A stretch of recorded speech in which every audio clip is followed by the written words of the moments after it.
Follow along with me for another episode of the Knife Grab Bag series. We're fixing up old knives 5 at a time, and you never know what I'm going to grab for next week.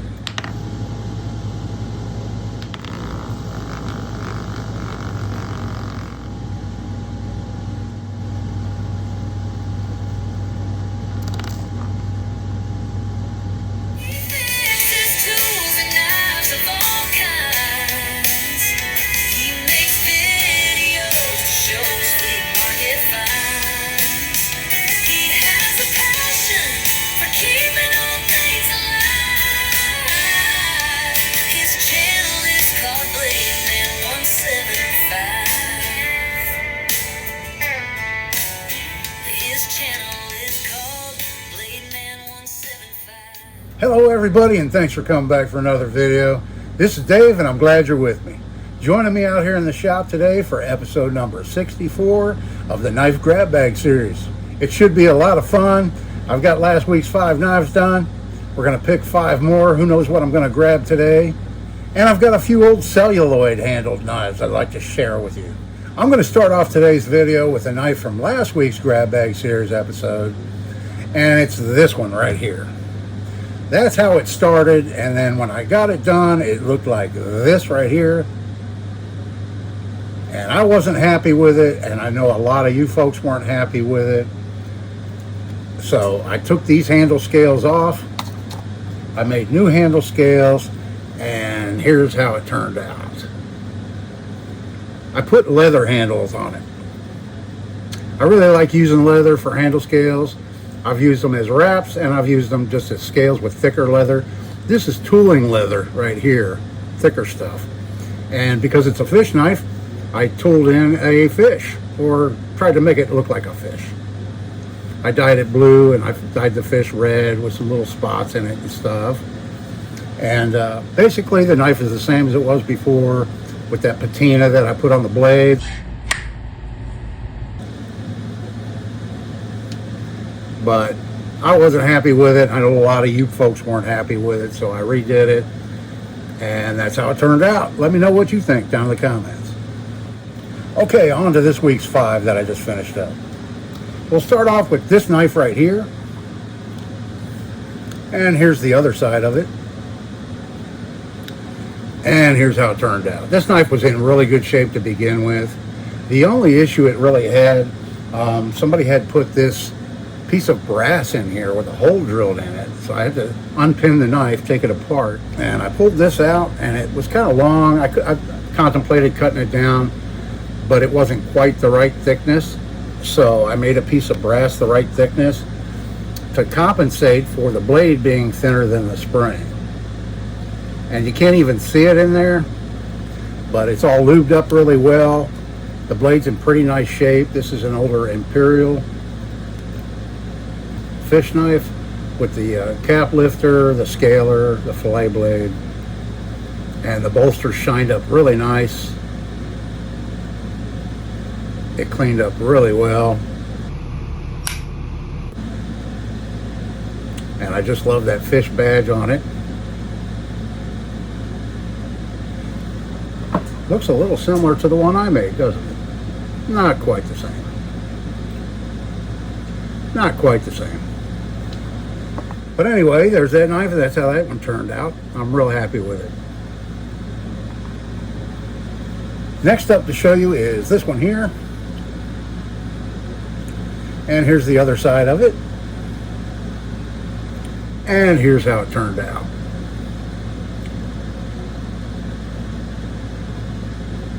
This is our buck. It had a broken tip on the main blade, so I reprofiled that.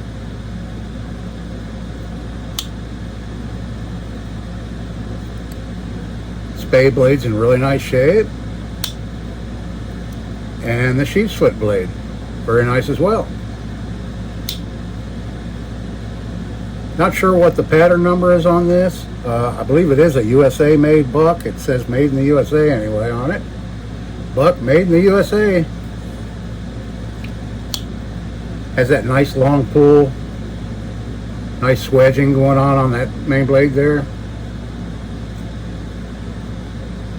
Still has a few little scratches and stuff in that black Delrin, I guess it is, on the handles. But that's how our buck turned out. Next up, we have this knife. This is our Tiger knife, and here's the other side of it. And it had these cracked plastic scales right here that were on it. They were in pretty poor shape. So I took the knife apart. The tip wouldn't close properly all the way. So I reprofiled the tip because I really couldn't take anything off the kick, as you can see, to put that blade down in deeper. So I just reprofiled it, made it into kind of more of a weird utilitarian blade. I don't know what blade pattern you'd call that.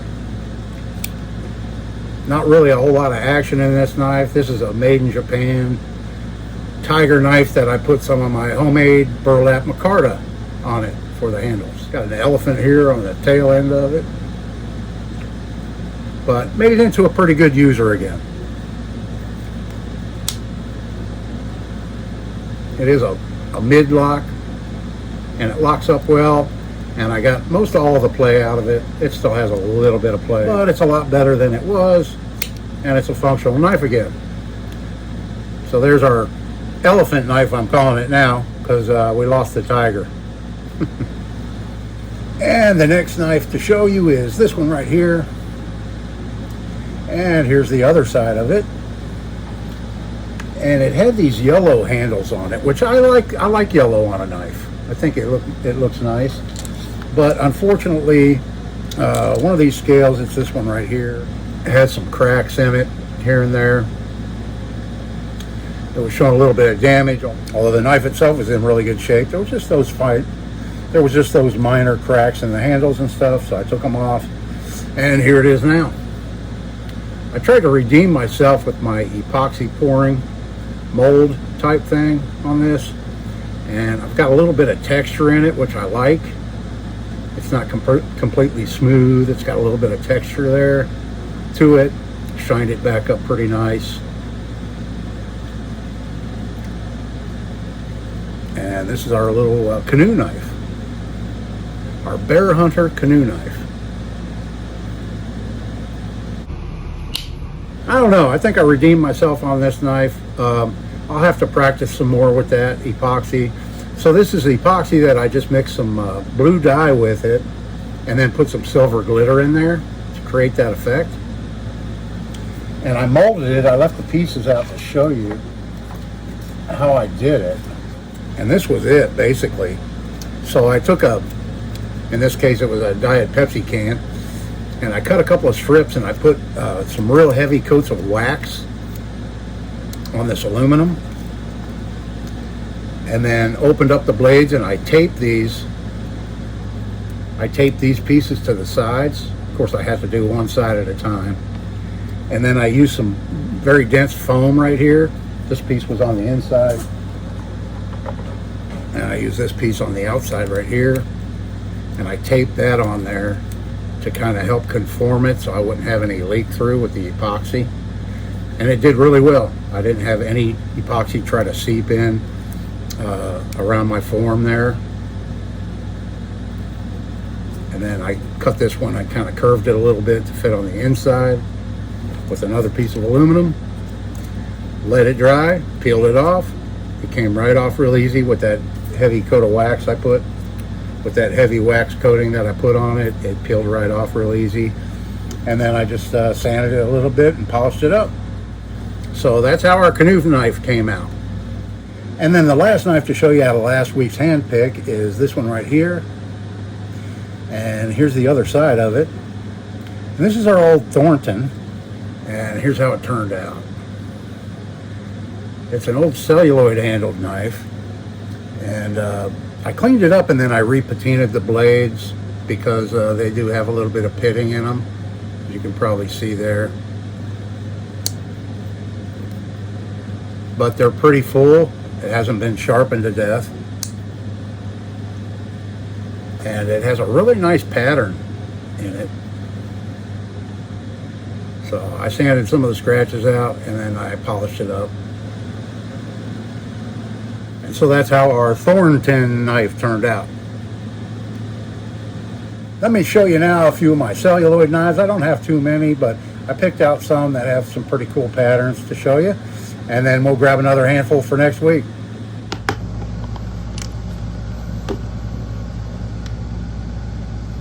We'll start off right here. These two, I believe, are both Germany. This shoe knife, or lady's leg knife, I don't know what you want to call it. These were supposed to be like a cap lifter, I believe, but on a lot of them they don't really work as a cap lifter. This one's in really poor shape. The blade's really pitted, and it's been sharpened down to death. But those are some form of celluloid on the handles.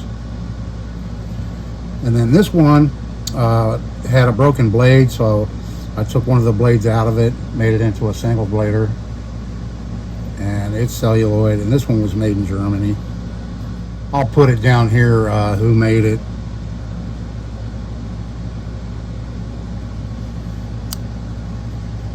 And then this is butter and molasses, I believe it's called, and it's cracked.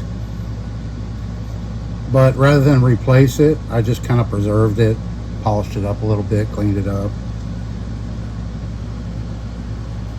And this one's a Schrade. This is an old Schrade Walden.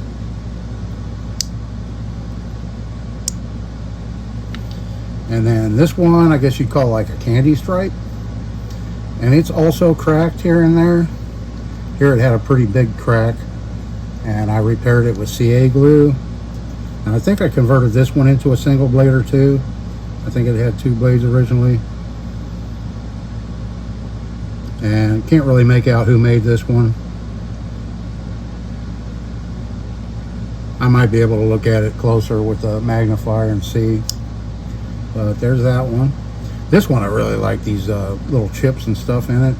I don't know if there's a name for this pattern. Let me know down in the comments if there's a name for this. This is a Kent, you know, made by Camillus. But I really like that one. It cleaned up really nice. And then this one had some bolster damage or something, so I made these brass bolsters for it. And this one's just stamped Made in America. I made a little brass bail for it.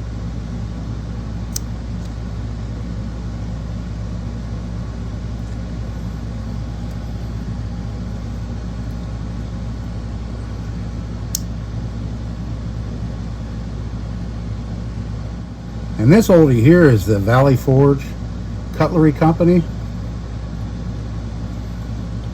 And I'm not sure what if it had metal over the bolsters or if it came out of the factory like that. I'm not really sure. But I just left it like that. But it has a really neat green pattern in it. And then all these are like kind of like cracked ice. This is more of a white. I have two of these. This one's in pretty good shape. This is the Ideal Company. And then this one's the same, but it's in worse condition. And the celluloid's a little bit aged. It was pretty dark. I got a lot of it. I lightened it up a lot, sanding it, a lot of that out.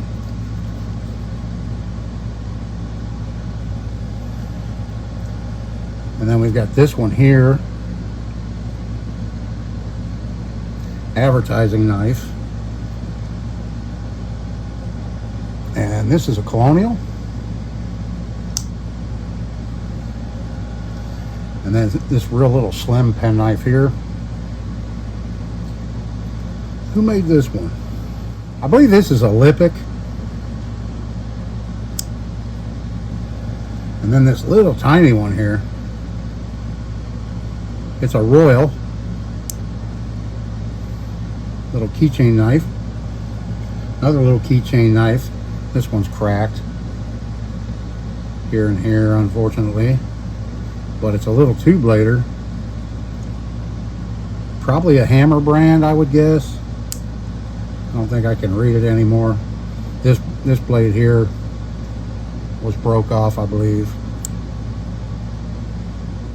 But kind of a neat little easy open keychain knife. And then this one looks a lot like that one, doesn't it? Who made this one? This is Olympic.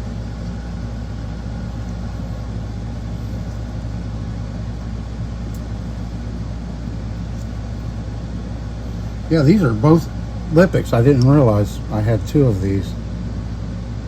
But this one's in a lot better shape. You can barely read the tang stamp on that one. But they're pretty much identical.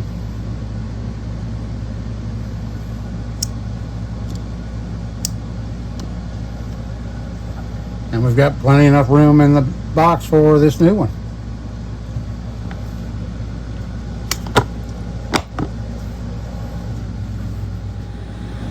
All right, so I have the grab bag here in front of me. We finally started getting some afternoon thunderstorms, which may sound strange to you, but I love it when that happens. I don't like all the lightning and everything that's in them, but it really makes for cooler evenings when you get those afternoon thunder showers. And last weekend, my wife and I went to a wedding. My best friend's daughter got married on the beach, and it looked like it was going to rain, but God was looking out for us and held the rain off until after the wedding ceremony. So it turned out great. It was a huge crowd, and we really had a lot of fun. So let's grab 5 more for next week and see what we're going to be working on here. You know what I'm going to do? I'm going to reach down here in the bottom and try to get one of these really small ones. Because they hang up down in the bottom, and I don't want the bag to be, there we go, got one. Oh, this thing's tiny. Yeah, they all hang out at the bottom, and I don't want the bag to be full of nothing but small ones here when it starts getting low. What do we have here? This thing is tiny. Let me measure it. It's 1.5 inches overall, and it looks to be in pretty good shape. It's one of those that just stamp USA, but it has a patent number on it, so I can look up the patent number and find out who made it. I would guess Colonial or Imperial or something like that. So it has a little tiny bit on the blade to clean up. The brass liners are a little bit tarnished, and it's missing the little bail. So that'll be the smallest bail I've ever made, I believe. I don't think I've ever made a bail that small, so that'll take me a little bit of time to fix that little guy up. All right, there's 1. 2 is going to be this one. It's a buck. Let's see if it's damaged. It's a buck Stockman. There's 3 blades in there, and the tip's broken on the main blade. This is the 703X, so I'll have to look that up. I'm not familiar with all the buck stuff. I'm not familiar with all these different bucks that they've made. The spade blade just needs to be cleaned up a little bit. It has some scratches. This was definitely used, but not too terribly abused. Needs a little cleanup, a little reprofiling on the main blade. Get these bolsters cleaned up, get some of the scratches out of it and stuff. And we'll get this buck fixed up. There's 2. 3. Number 3, let's grab this one. Ooh, here's an oldie. It looks like a Boker. It's missing the badge like a lot of Bokers. It's got the match strike nail nick in it. It's a 3-blade Stockman Boker. The bone is in really good shape on this side. There might be a little slight crack here at this spring pin, possibly, but we're missing quite a bit of bone, and we're missing the badge, so it needs some work. Got a little bit of rust, some scratches on the blade. It's stamped Boker USA. Doesn't have any action in that blade. This blade here, a little bit of corrosion to clean up. Got a little snap on that one. And then this blade here has been used quite a bit and sharpened, but I think we can clean that up, make that look a lot better. Get some action back into that. Main thing's going to be fixing this scale that's damaged. So we've got 3 so far. Let's grab, I've got some bags in here. Let me grab one of these bags. These are knives that are in pieces, and I believe they're complete other than pins and that kind of thing. But let's see what this knife is. Oh, this is a really cool blade. There's a pin, actually. A bent pin was in the bag. This is a really cool old blade. Look at that swedge on that. Full swedge.